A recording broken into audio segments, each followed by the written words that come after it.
damage. So yeah, I'm liking what Talon are putting down as well. I'm very unsure about this Ursa pick, honestly. I really don't know what it's setting out to achieve, because I feel like you have a big stun with the DK, you've got Arrow, you've got Blinding Light, you've got Ignis Fathers if you want it. You ready? You ready?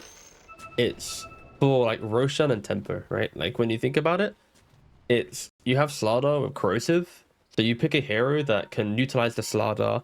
You can start accelerating the first Roshan, get that second Roshan, and it's just like Leshrac as well with Bloodstone. Like there will be a mid-game timing where like Battle Fury plus Blink on Ursa with some Blink plus one on Slardar with a Bloodstone Leshrac, like that is a lot to deal with, right, on Talon. And if you can survive through a God Strength, like Geek Fan, they have a lot of tools to really break open this game. I think Talon has like that nice cohesive looking lineup that can play all points of the game, but for Geek Fam it is, if they get an early lead, then we could be seeing just a real, a breakdown on the map. But that's where I think Ursa does complement.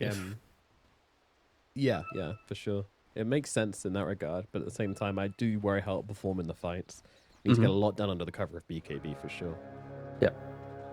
Scam has enough branches to build a house, by the way. The old 5-branch build can put together a log cabin.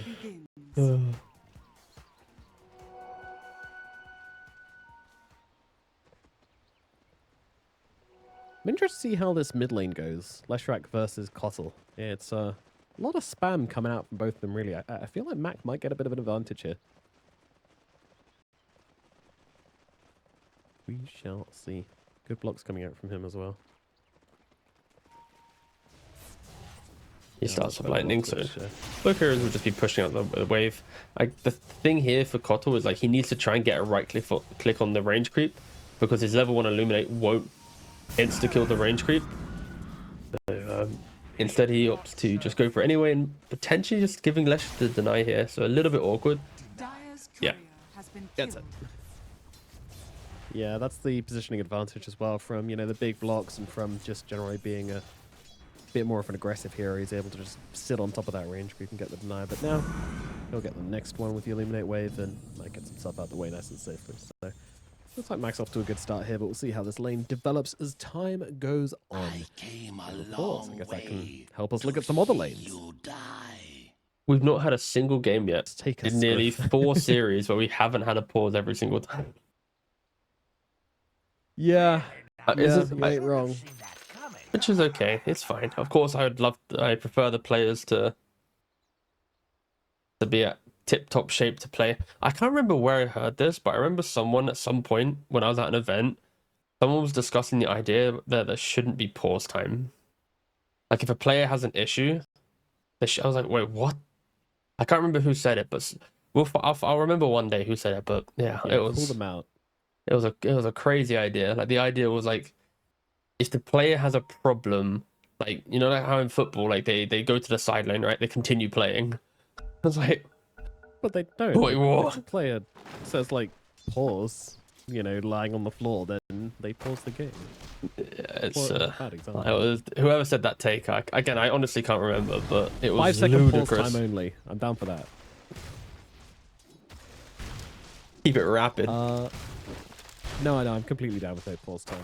We're here to watch Dota, not to fix internet. And people get better at microing as well. If someone's like, "Oh God, my hard drive crashed," then you better get on their hero, otherwise you're having issues. That'd be fun. 20 minutes of micro. Absolutely. You need to have one player on your team who's really good at micro, so they can take over another hero if needed. 33 stonks on the rise suddenly. And Scam, to be fair.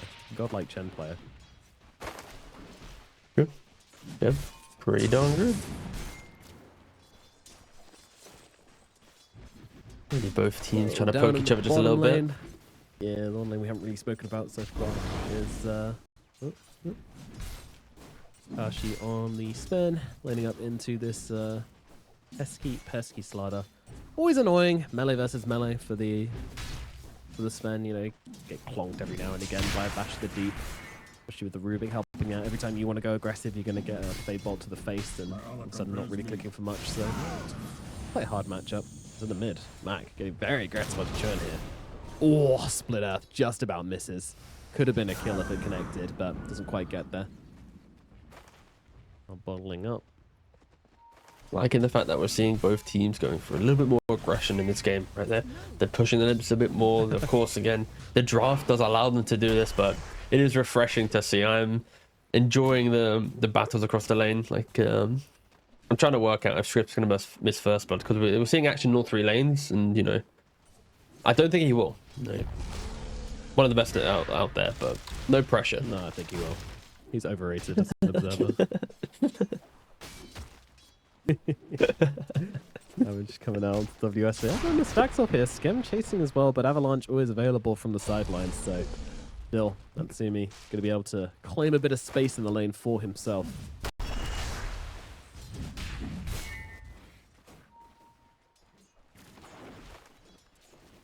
Yeah, we don't have that Dragon Knight and Mirana laning up together like we are kind of expecting when they drafted the Mirana. So Stormhammer into Arrow is just not really a combo, so you've got to be a little bit careful with that one, as Sven taking a ton of damage here. The lift back coming out as well. Oh, so doesn't have a Bash of the Deep available. Kashi will be okay for the time being. Just a lot of harassment coming out as Jokan going for the pull around. They decide they don't really want to lane this anymore, but pull still gonna land. Oh, he's just trying to interrupt the pull, I see. Yeah, I'm having none of it though. Pacing him, little green child. A very strong hero for this. High move speed. If you had Decrep, he could then de-aggro the wave as well if you really wanted to. But yeah, you have to level Decrep. It's such a nuisance. I think it was probably about half a year ago, pro players were saying that like Pugner is like the best laning support.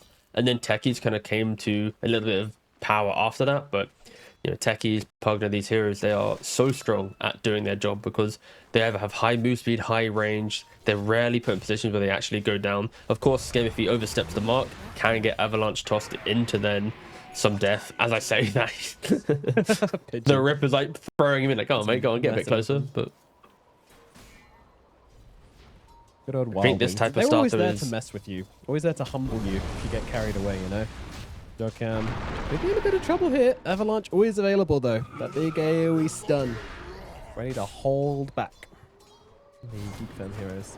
Such a good defensive ability. Cox forced out a lane as well as the supports rotate in towards the middle lane. I am intrigued to know though, when does the keeper like want to take a move? And already, as I asked that, he's TPing top. He has the ultimate, the solar bind going on to Natsumi.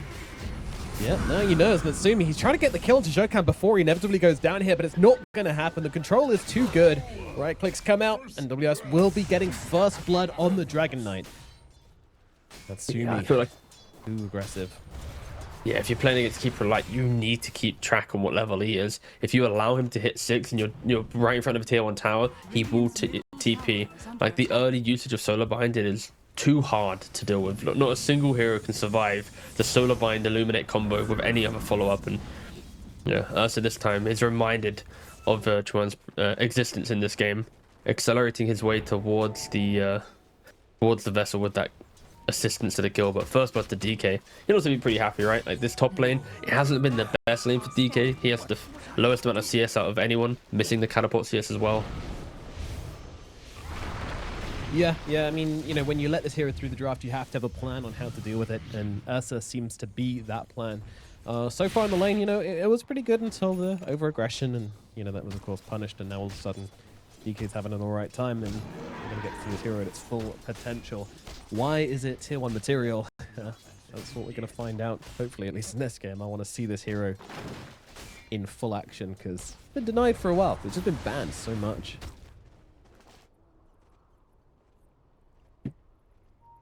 Big stacks. Hard camp been taken. Looks like Raging Potatoes. He's got to go and get the Wisdom Rune. Can't stick around for any more stacks. Oh, Ancient stack though. Will be made. Nice. Yo, 1-for-1 split, like Bottom. ooh. Cox. The rotation in from Chuan will be enough to bring him down. Another rotation, another kill, and this time you got that urn coming out as well. Damn, he's close to that Spirit Vessel. So nice pickups for Chuan here as he's just everywhere on this coddle at the moment. Leshrak just not really making the same rotations, but it is a Lesh. It's kind of what we expect. He's just kind of farming it up instead. No, it's near impossible for Lesh to match the aggression of Keeper Light. Lesh always wants to push out the wave, retreat back to the jungle, be efficient with his farm. Maybe when he gets a Yule Scepter, he can try and punish the poor position of the Keeper Light. If he steps up too far, Yules him up, hit that stun, layer it in. But right now, if Chuan wants to continue playing this aggressive, he can control the entire game. Slardar needs to farm, Ursa needs to farm, Lesh needs to farm. All three cores of Geek fam need to be efficient in the first 15 minutes to then utilize Roshan to then try and break the game. But before then, this is Keeper Light's best window. The early Vessel, the solar binds like I've been talking about. And it really complements the Keeper Light when there's stuns in the side lanes. Just knowing that your TP is going to be supported by additional lockdown really just enables him to move with confidence around the map, and we're seeing it. He's gone top, he's gone bot, he's now poking his head again into the top side of the map, hoping to get a little bit more. What will he find? Yeah, I'm going to be the target here. Avalanche in, toss back onto the Pugner. Pugner though, able to gratify himself and keep himself okay for the time being. Soulbind out upon him, but Zhou comes the one in trouble as Mac makes a counter rotation, a lift back, a throw back, and they'll bring down Zhou with a faithful. Now they move in towards WS as well. Natsumi is upon him. That bear is angry, and he's just slicing away at the Dragon Knight. Dragon Knight, no escape, gets blasted down as well. Chuan not really able to respond to that at all, which is going to keep him a little further away from his Spirit Vessel once again. Yeah, all the while, big stacks happening in the jungle. A little bit of miscommunication there from Talon. Keeper Light was farming the jungle camp whilst then his team started to make the go. So his Illuminate was on a bit of cooldown, then he had to throw in after. It was not the cleanest go there from Talon onto that Pugner. Meanwhile, Geek fans, I was wondering because Pugner was sitting there with Soul Abide and Decrepify on him, and I was like, whew, if there's like a magical sneeze near him, then he'll probably just die. But it was a couple seconds away, and then his way. Yeah, it's just a little bit disjointed, but yeah, props to Geek fam. They see an opportunity where the Pugners soak that initiation. They bring just enough heroes there to take a little bit of a fight. And this Ursa, he's a Claymore and a recipe away from a Battle Fury. It kind of feels like for Geek fam, it's pray your map doesn't get closed out from the Keeper Light and the DK, and allow your Slardar to get like Echo Saber Blink, your Ursa to get Battle Fury Blink, and then it's go time.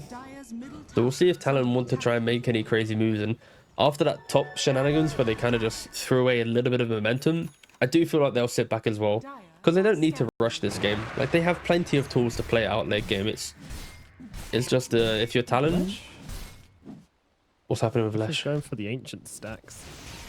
Oh, is he dying to ancients again? Well, not again, I but think he might be. I think I was very close to dying. All right, bringing in the boys. boys. This is the second time we've seen this. Yeah. Oh, there you go. Stick a straw in him. Give him some mana. Keep that pulse going. And Ancients will eventually fall to Mac. Is this just an SEA thing? I've legit seen Pos 5 smoke their core Leshraks for taking Ancient stacks like 2 days in a row now. Yeah. It's unusual always, for sure, but to be clear, it's always the Leshrak who starts it optimistically thinking they can do it. And then the support feels bad for them because they can't, and then uses smoke. Like, this is not like a preemptive smoke strategy. Of course, now it is because it's still running, so they're utilizing it. But this is pretty nice. Yeah, last time it wasn't as good, but this time's pretty sick. Especially now it feels to keep it up.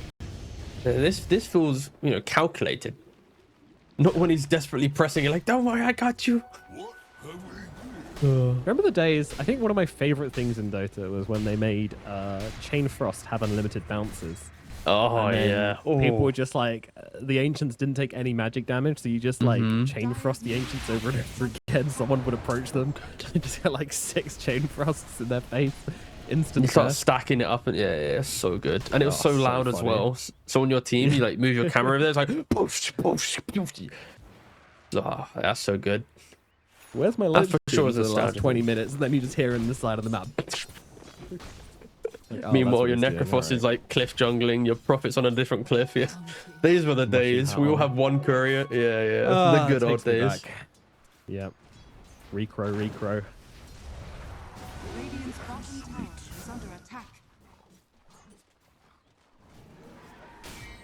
I kind of wish 2 for 2, which is nice to see. You know how Valve does the kind of the true site-esque blog posts, like into the mind of like the devs and stuff. They do it like every now and again. I really want to see one which is about the one second, Ursa's dying in the top lane potentially. Please hold.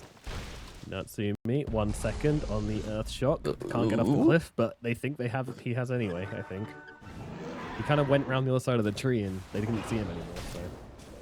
Okay, so my question is, do you think that the correlation of 1 to 5 couriers increase the quality of Dota? Like, in regards to, like, let's say toxicity, right? It's a very super generic, broad, I don't know exactly what aspect we'll be talking about, but like, do you think Dota got a little bit better for the community because 5 couriers? It got worse. It got worse. I'm sure Valve has the stats, and one day I want to see those stats. No, I like can tell you number why of reports in the first 5 minutes. You need something else to focus on, and you know, getting the courier usage right, and trying to like focus on, you know, using the courier properly. It was really important. It was very important. It was so that's it means you're not looking at your mid laner who's building like, you know, first line a meteor hammer on a Rubik or something, you know. Focus on the courier instead, which isn't that big a deal. You can get over that. So you're saying it was a distraction from the reality of the game? It was a distraction. It was trying to bring people together, you know. Like, if you can use a courier properly together, you're set, you know. The rest of the game's going to be fine, because you're all on the same page. It's a unifying factor. There you go. No, that's fair enough. Again, I hope there's stats that Valve can one day show us, because it's always been on my mind. Oh, do you remember the toxicity wiggle the courier used to do when 2 people are trying to use it at the same time? They just spam the button, and the courier's just like... It's mine, no shorts. It's mine, no shorts. Oh, the good days. Good times. Ursa's just sitting in the tree spamming the courier button because he wants his singular iron branch. Mid laner's like, please, I just want my bottle. Oh, and bringing the courier back and forth from the mid lane for the bottle as well. You didn't even get to use the courier half the time. Do you know who did use the courier? This Ursa who completed Battle Fury, you know, seconds ago. Hell yeah. Okay, no, but back into this game. Talon have, of course, slowed down their game just a little bit. Tiny is on the way to Blink Dagger. Which one? He has the boots of travel. He's looking around the map a little bit, but there's no initiation really yet. Oh, there's on him back. Ava, toss the damage. It's enough. They take him down, but Natsumi is coming in for a return kill onto the Dragon Knight. Blood Grenade's going to help slow him down despite the Spirit Vessel upon him. They get the kill regardless. One looking to kind of bait them in here, and Illuminate doing a lot of damage. Natsumi's got to be careful. He's got everything upon him right now. No ultimate available for the Ursa either, so he might just be dead. Tossed out across to the side, not going to help out, and in comes Akashi, scooping up the kill to Raging Potato as well. Talon, they've taken down 3. They're looking for 4. Cock's going to be the next target here. Chuan, again, just flying around these fights, doing whatever he wants, farming Spirit Vessel charges, but unable to take down the Slardar. They are out of juice on the side of Talon, and they will back themselves away, but still a very successful fight from them. Yeah, it started out a little bit awkward. It kind of felt like Geek was going to be able to disengage from the area, but the Soulbite on the Leshrac, the more you move, the slower you get, and eventually just was too much to deal with and kind of force the engagement just a little bit there from Geek Fam. And you can see how Talon, they have so much, you know, cheap damage to throw into these fights. They got the Vessel, they got plenty of stuns across the heroes. I kind of would argue that maybe for Geek Fam they need to dodge that engagement just a little bit quicker. We're anticipating this moment where they have some strength in their itemization, but it just isn't right now. Like, the Yules is complete in Leshrac, but he, of course, he's had that for some time, but he went for a Kaya. Now he needs like a BKB or a Bloodstone. The Slardar has an Echo Saber, but he needs his form of initiation, either a Blink Dagger or a BKB, so he can sprint in with confidence. And the same thing for Ursa, it's like he needs his Blink Dagger. So for Geek Fam, like, all their cores, I've just described like 1 or 2 items they all wish they had to be able to fight with confidence. And maybe Talon can use these timings to exploit it just a little bit, because Sven, he's only what, like 100 gold away, sorry, 1,000 gold away from an Aghanims. This could get very aggressive from Talon if they want to.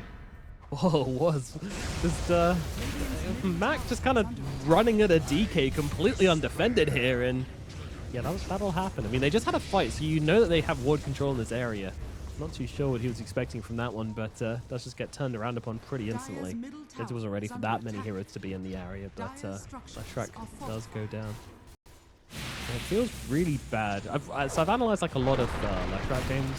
Hold on, Raging Potato gonna catch a very long arrow and does get finished off by the Lisser. So that's a tower. That's 2 kills. Talon, they're finding the pacing right now. Honestly, they're doing very, very well. They're comboing their heroes very nicely. I think this keeper like really is just kind of the glue to their draft. I know I say that quite a lot often with this whole kind of glue thing, but if you don't have a hero that connects your heroes to make these plays, then you can feel a little bit lost on the map. But this keeper light pick is just really bringing it together for them, and he went for a yours himself, of course, against Slada, Ursa. It is incredibly good. Ursa with his enrage, it doesn't matter if he has status resistance, the yours will just eat it all up. He'll just still be yours the entire time. So a very high value item for this keeper light. Eventually down the line he might go for the Wind Waker. But Geek fam, they are smoked up. There's a blink on the Rubik. There's a blink on the Ursa. If they get any kill on this top side of the map, then they will be looking for a nighttime Roshan. Shokan's going to be that target right now. They're trying to finish him off, and with the suck, Scam will be able to do it. Rana still has a leap away, so he's able to get himself out to a slightly safer position. Mac, meanwhile, he's going to get that shield through. Yeah, Spirit Vessel, but nevertheless, I think they'll be happy to kind of oust some of Talon's heroes out from their side of the map, even though it's not a hugely valuable kill. Blowing them down's nice.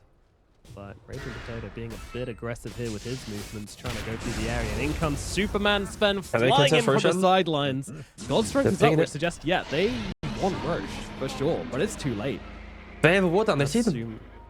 Uh-oh. Zumi in the tree lines. It doesn't really have a choice. He just has to kind of stand here and fight. Yule's out onto him, but the damage is in, and he's dead once. Where's the rest of the team? Nobody is coming. No help is on its way. Now, Sumi's just dead twice. All we've done here is just deny a Roshan from the side of Talon more than anything. This is a really cool ward though from Yokem earlier, right?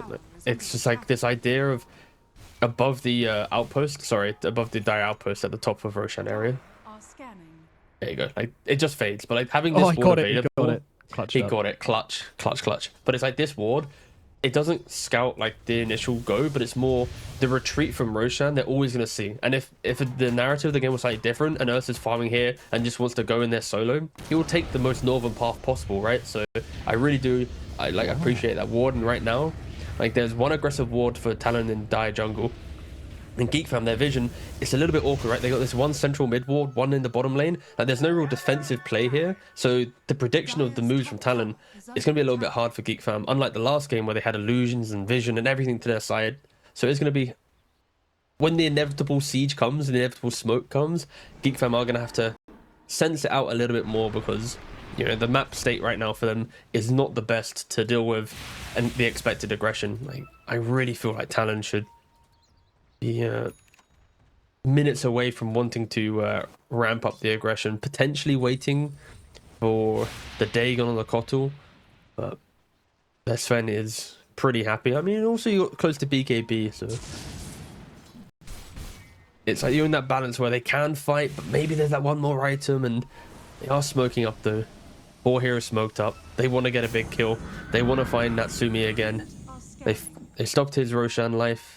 I need to go for a second one. Ooh, they found him. Manage to connect onto it, finds the big kill on Siesta, but doesn't have anybody to toss him to. He's just moves him across towards Skem instead. Willis comes in and does land a stun onto Skem. Skem will not get arrowed for the time being, but should eventually get brought down. God's Strength used here, starting the tower, moves across to Cox. Nope, back to the tower. Skem does go down. Sven unsecure, unsure where he wants to go. Finally lands onto the Rubik. Rubik dead. Damage is pretty big. Cox with the BKB is kind of standing in the middle of this fight, but not really committing to anybody here. It's Max getting low in the middle of it. Ultron just recasting from the sidelines with the DK ripping through everybody. Skem's taken out. 4 heroes dead. Make it 5, a full 5-man team wipe. They just ran down the lane and cut down everybody in their path, T. This is a much better looking Talon in this game too. They know exactly what they want to do. They're contesting Roshans, they're positioning bottom, utilizing their toolkit perfectly. And what can Geek fam do? They started the fight by running away. They get pincered by the aggression of Talon. Like, sure, you've got a BKB on Slada, but he disassembled his Echo Saber for it. So now he's a treads, double bracer, broadsword Slada with no attack speed, no way to really threaten anyone. Ursa is still yet to get a BKB. He spent half the time of the last couple minutes running to Roshan, running to bot lane, dying top. It's been, yeah, Talon have expertly broke down this map. 11,000 gold lead at the 22-minute mark. This is what I expected to see them do in that previous game. Build up an early lead, poke down your opponent, but continue to farm and fight, in a healthy balance. So whatever happened after that game one, that discussion, it clearly has worked because they are doing everything right so far in this game. 2 seconds later, they all die, and then we have to, switch up the narrative. But so far, they're doing everything right in this game. It's looking very neat, very well put together, and yeah, just looking like Talon's the better team. Exactly what you want to be seeing. Big switch up from game number 1, which was anybody's game throughout the entire thing, pretty much. From tier 2 falls, BKB complete on Sven, and Manta complete on the DK, of course, and soon to be Aghanims, and it's only going to get tankier for the side of Talon. Geek fam, they're smoked up, but they've been caught by a scan, so they're hoping to find someone here, and they haven't really run into anyone. It would have been an awkward smoke though, because if they did find someone, it's like a blink lift into, I hope my Sladar's close enough. It's not the cleanest of jumps. Geek fam just scrambling a little bit in the game in the hope to once again get a kill. Scoreline somewhat equal to the previous game, but this time around Talon, like I said earlier, much better at creating gold from the map than they did in the previous game. Yeah, the map stays entirely different. And Natsumi, obviously on the Ursa, not quite the same hero as a Terrorblade, where he could afford to kind of just farm up the whole map and take the dangerous waves by shoving illusions out. You can't do any of that on the Ursa, so it's much more limiting when that kill threat is around. And he got significant kill threat onto this Ursa. Dire's middle tower is under attack. Radiant's top tower has fallen. Top tower does go down. Skem being a very annoying dude. Shoving it out with the inner blast. An inner blast? Nether blast. Jesus.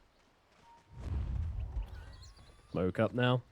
Jokgan, Chuan, Onyo on the run. Looking to kill off this pesky Pugna, but I mean, he's managed to find himself a he got himself a wisdom rune. That's pretty nuts. Yeah, kind of forgot to go for it. When you're being aggressive, sometimes it's easy to forget to go backwards, and the smoke's gonna break. They're gonna know that Raging Potato's here. Surprise! Ah, well. I know the Geek fam are losing sleep over that kill. They don't give up much on the map, and yeah. 300 got all. Farming ancients now on this. I mean, gotta get gold from somewhere. Well, DK's just teaming into the outpost. He's found the Leshrac. Surprise! Yes, indeed. Stun comes out. Chuan's here as well. Look at the damage being pumped out from these two. Dragon Eye with a lockdown. Chuan with the damage. Dagon level 2. Heavenly Bind. Sorry, Solar Bind blasting through this port, and it will go. And to give 700 XP away, that's pretty awkward as well. Like, DK, he's about to complete his Aghanims. He just got gifted 700 gold for free. Skem's getting jumped top. Like, we're about to see Talon hit pretty much, optimal strength in the first half an hour of the game. DK pre-30-minute level 18 with Aghs, with Maidslayer, Manta. Sven's got the BKB level 20. Like, additional armor as well to mitigate the Slardar. Help out his team even further. I just don't know if Geek fam have enough items. Like, they've had to itemize to survive, and of course, sure, it's nice. Like, they've got a BKB on nearly 3 cores. They've got a mech. They've got some Rubik playing some a little bit more aggro style to play with this itemization. But the fact that all of your heroes have sustainable items, not a single hero you look at it and go, oh wow, that's an opportunity to kill. Sure, they can layer their stuns and kill over time, but there's no basher on the Ursa. There's no innate attack speed on the Slardar still. Leshrac doesn't have like a bloodstone to try and heal up. Again, of course, in this game, doesn't feel too good. Jokam might pop the smoke, certainly does. Skem doesn't see him. Observer comes down. Doesn't quite give them the vision on Jokam here, so they don't know who popped the smoke. They don't know who's in the area. They don't know where the wards are. Working with very limited information here on Geek Fam, and suddenly this gets very scary. Now they see him, but it's a tiny. You go on this guy, he's probably just going to toss you into his whole team. And that's not a situation they want to be part of. That was a scary smoke from Geek Fam. I'm just entertaining the idea that they might be able to survive this fight if they're lucky, but I'd be surprised if they get a kill. Like, the perfect initiation for them is finding the Kotal by himself with a Blink Slider and Ursa double jump, with Rubik throwing in some spells. But they don't have the Blink yet on Slider, so it's really, really inconvenient. And to do that, Geek Fam, they smoked top, now they smoked bot as well. They know Roshan's going to be up in a minute 30. If they 1-by-1 this twin gate, this could be an absolute massacre. Because Talon are ready. Do it. Do it. Neither team has a scan though, so no one's gonna be able to do this. But they see the twin gate. He sees it. He sees it. And 1, and 2, 3, 4, 5. Everybody's in and down. There you go. I mean, they'll kill Ponyo, I guess, but wow, that is just. If only they knew what we saw. It never works. It never works, man. It was our fault. We should have told them. It never works. It never. GG's called. And GG called, yeah. Okay. Okay. I actually fell out my chair, by the way. I was on the actual floor from that one. Victory. Oh, they've disconnected and paused the game. I hope someone unpauses. Well, I want to see the ancient fall. Wait, who unpaused? Yeah, me too, man. Yeah. Okay. Someone should. There we go. All right, great. Ancient explodes. Probably the least climactic ending to a series, especially upper bracket as well, that you're ever going to get.